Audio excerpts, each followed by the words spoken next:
సన్న పువ్వుల తింటే మస్తుంది.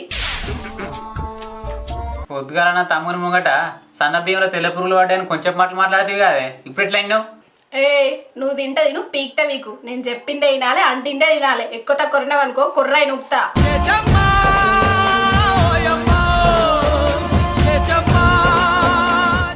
సరే కానీ ఏం చేస్తాం, ఇప్పటికే మనం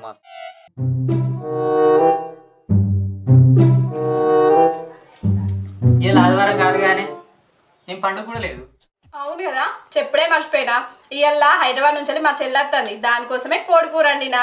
దానికి అసలే మన ఇల్లు తెలియదు. తొందర తిని తీసుకురాపో. పెళ్ళైన కాంచలేదు అసలు మన ఇంటికే రాలేదు. నువ్వు జల్దీ తిని తీసుకురాపో. నా తమ్మునేమో ఆ గిట్లకి వెళ్ళకూడదు, నీ చెల్లెకేమో తీరొకటి అని పెడతావు. చెప్తాను నీ సంగతి చెప్తా.